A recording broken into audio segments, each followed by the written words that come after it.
I'm in trouble, I'm an addict, I'm addicted to this girl, she's got my heart tied in a knot.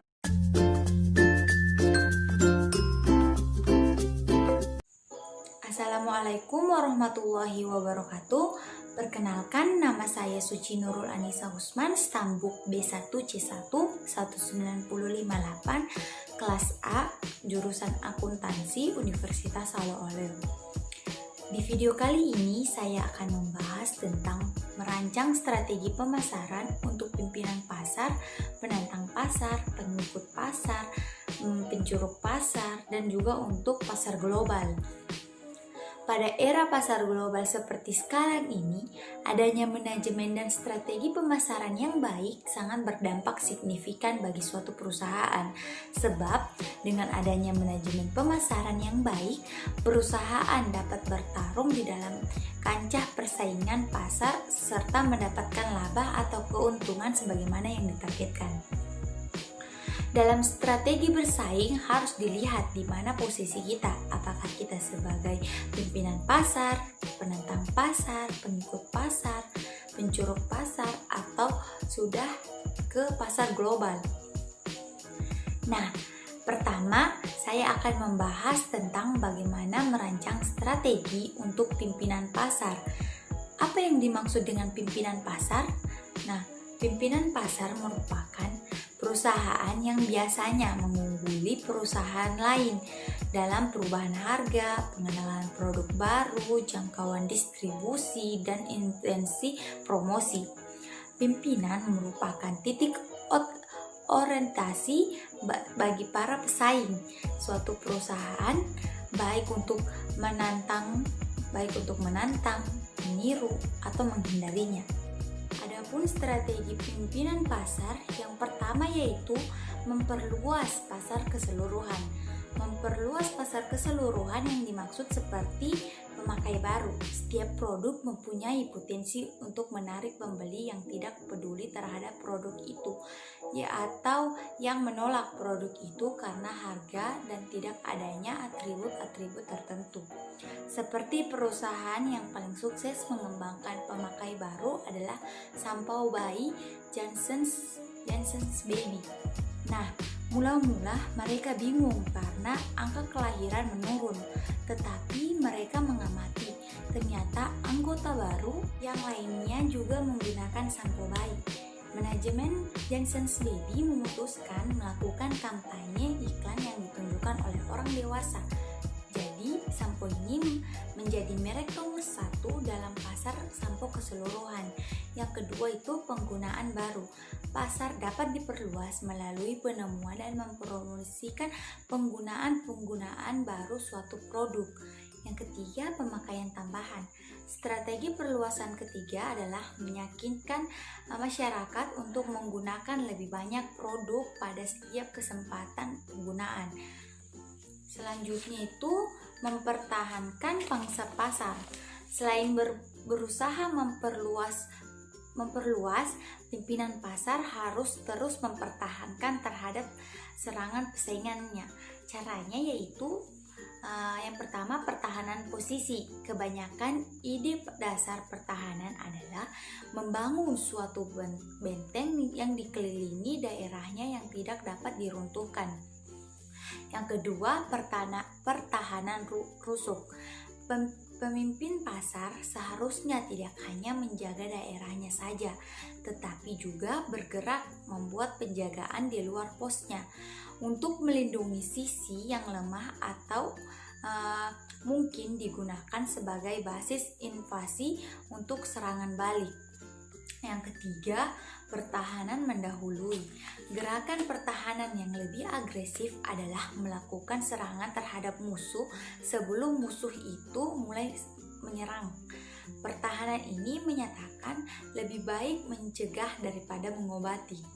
Yang keempat, pertahanan serangan balasan. Kebanyakan pemimpin pasar ketika diserang akan menanggapi dengan serangan balasan. Pemimpin pasar tidak dapat tinggal diam dalam menghadapi potongan harga, gemerlapnya promosi, perbaikan produk, atau invasi daerah penjualan yang dilakukan oleh pesaingannya. Yang kelima, pertahanan bergerak, melibatkan lebih banyak pemimpin yang secara agresif mempertahankan daerahnya. Pemimpin memperluas daerahnya masuk ke daerah baru yang dapat dijadikan pusat untuk bertahan dan menyerang di masa depan. Yang keenam, pertahanan penciutan. Penciutan terancana bukan meninggalkan pasar, tetapi menutup daerah yang lebih lemah dan mengalihkan sumber dayanya untuk pasar yang lebih kuat. Strategi pemimpin pasar yang ketiga yaitu memperluas pangsa pasar. Pemimpin pasar dapat mengembangkan profitabilitas mereka melalui meningkatkan pangsa pasar mereka. Perusahaan harus mempertimbangkan 3 faktor sebelum mengejar pangsa pasar. 3 faktornya yaitu, yang pertama, kemungkinan provokasi pesaing-pesaing yang iri berteriak monopoli jika perusahaan dominan terus naik pangsa pasarnya. Yang kedua, biaya ekonomi. Dan yang ketiga, perusahaan dapat melakukan bauran pemasaran yang keliru dalam mengejar pangsa pasar yang lebih tinggi sehingga tidak menaikkan laba. Selanjutnya, penentang pasar. Penentang pasar merupakan perusahaan yang secara agresif mencoba memperluas pangsa pasarnya dengan menyerang perusahaan nomor 2 atau perusahaan kecil lainnya. Nah, strategi dalam penentang pasar yang pertama adalah menentukan sasaran dan lawan strategi. Penentang pasar harus menentukan dulu sasaran strateginya. Prinsip dasar tujuan militer mengatakan bahwa setiap operasi militer harus diarahkan ke sasaran yang jelas, tegas, dan dapat dicapai. Strategi dari kebanyakan pemimpin pasar adalah meningkatkan pangsa pasar mereka, memikirkan bahwa hal tersebut akan mengarah pada perolehan laba yang lebih tinggi. Pada dasarnya, penyerangan dapat menyerang 3 jenis perusahaan. Yang pertama, menyerang pemimpin pasar. Strategi ini berisiko tinggi, namun hasilnya dapat tinggi pula. Nah, yang kedua, menyerang perusahaan sebanding yang tidak bekerja dengan baik dan keuangannya lemah. Dan yang ketiga, menyerang perusahaan lokal atau kecil yang tidak baik dan keuangannya juga lemah. Adapun strategi penyerangan pasar yang pertama yaitu serangan frontal. Nah, penyerangan ini dikatakan melakukan serangan frontal apabila ia mengarah kebesar-besaran kekuatannya untuk melawan musuhnya. Ia menyerang kekuatan musuh, bukan hanya kelemahannya. Hasilnya tergantung pada siapa yang lebih kuat dan yang lebih tahan. Nah, yang kedua itu serangan rusuk. Prinsip utama dari perang modern adalah pemusatan kekuatan melawan kelemahan. Nah, yang ketiga, serangan pengepungan adalah usaha untuk meraih daerah musuh melalui serangan kilat terpadu yang dilakukan dengan melibatkan serangan besar di beberapa sisi, sehingga musuh harus melindungi muka, sisi, dan belakang. Serangan pengepungan masuk akal apabila penyerangan memiliki sumber daya yang baik. Nah, yang keempat itu serangan menghindar. Serangan menghindar merupakan serangan yang tidak langsung, artinya menghindari musuh dan menyerang pasar yang lebih mudah untuk memperluas basis sumber daya. Yang kelima, serangan gerilya adalah pilihan lain yang ada di pasar penyerang, khususnya pasar yang lebih kecil yang mempunyai modal yang lemah. Perang gerilya terdiri dari bertempur dengan serangan yang kecil. Pengikut pasar adalah perusahaan nomor 2 yang memilih untuk tidak menimbulkan gejolak. Biasanya takut mengalami kerugian yang lebih banyak daripada mendapatkan keuntungan. Akan tetapi, Pengikut memiliki strategi untuk ikut aktif dalam pertumbuhan pasar. Menurut Fandi Tijoktono, strategi pengikut pasar adalah strategi perusahaan yang tidak melakukan serangan, tetapi berusaha mempertahankan pelanggan dengan menonjolkan sifat khasnya. Adapun strategi untuk pengikut pasar yang pertama, counterfeiter, yaitu market follower, membuat duplikasi produk dan kemasan seperti yang dimiliki pemimpin serta menjualnya di black market atau melalui penyalur yang bereputasi buruk.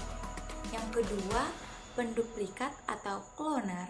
Cloner berusaha menyamai produk, distribusi, iklan, dan lainnya seperti yang dilakukan pemimpin pasar. Cloner yang ekstrim itu adalah pemalsu yang memproduksi produk pemimpin. Yang ketiga, peniru atau imitator.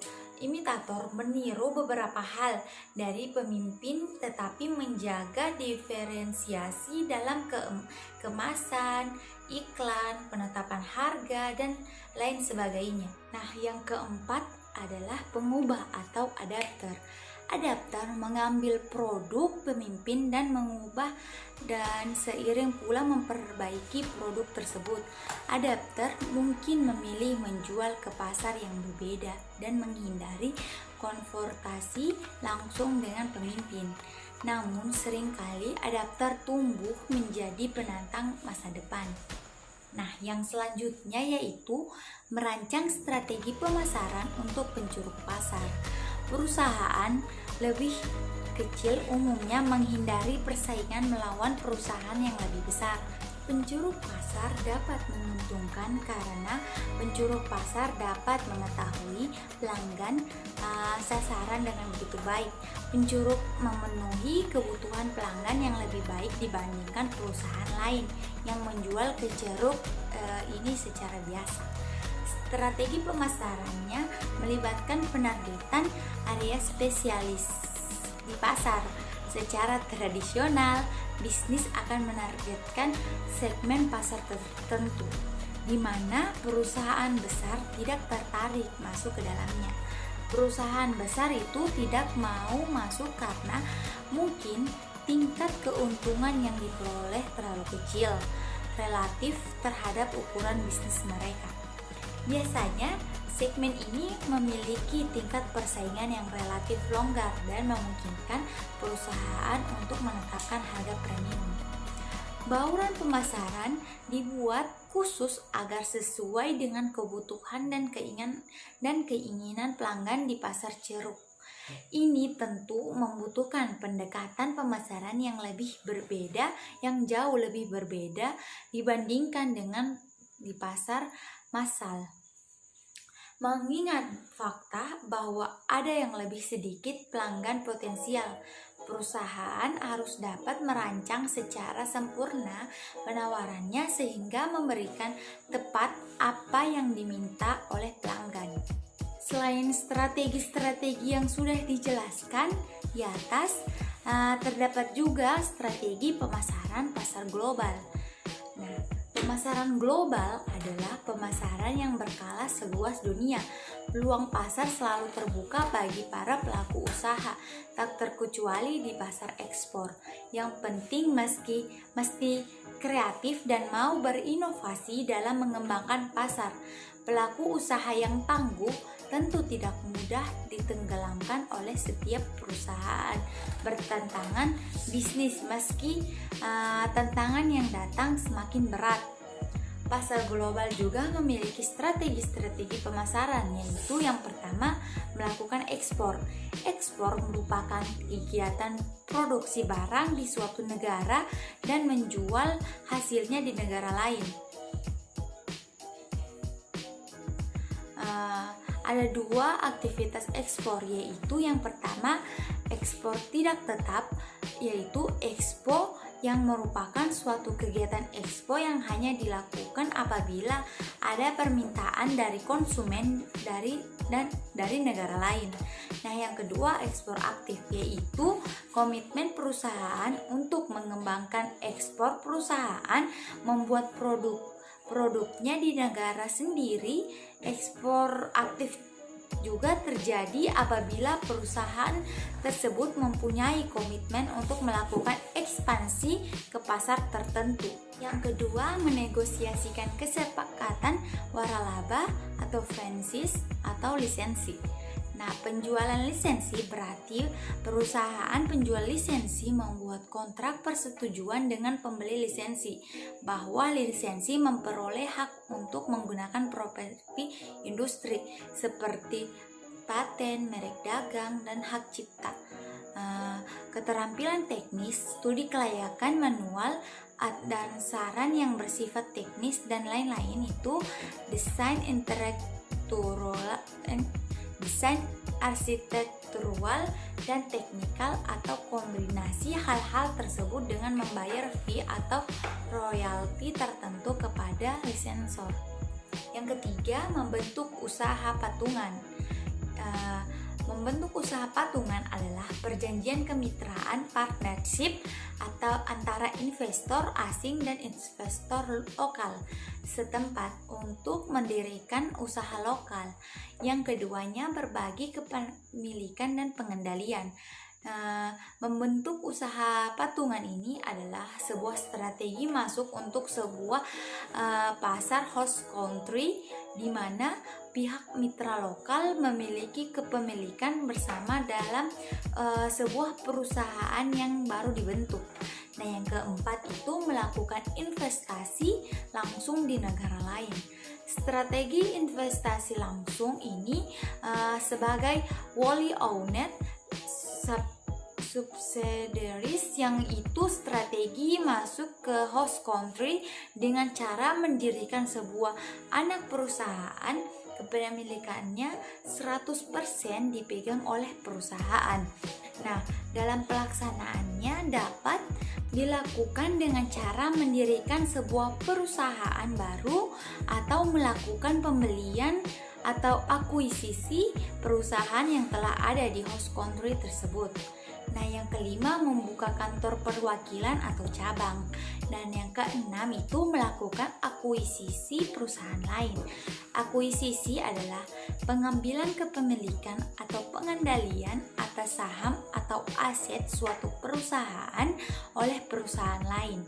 Dan dalam peristiwa ini, baik perusahaan pengambil alih atau yang diambil alih tetap eksis sebagai badan hukum yang terpisah. Itulah strategi-strategi dalam merancang strategi pemasaran untuk kepemimpinan pasar, penantang pasar, pengikut pasar, penjuru pasar, dan juga untuk pasar global. Sehingga kita dapat mengetahui strategi dalam bersaing dan dapat melihat di mana posisi produk milik kita. Apakah kita sebagai pemimpin pasar, penantang pasar, pengikut pasar, pencurug pasar, dan juga mengetahui strategi pasar global jika kita ingin ke tahap itu. Semoga bermanfaat, kurang lebihnya mohon dimaafkan. Wabillahi taufiq wal hidayah. Wassalamualaikum warahmatullahi wabarakatuh.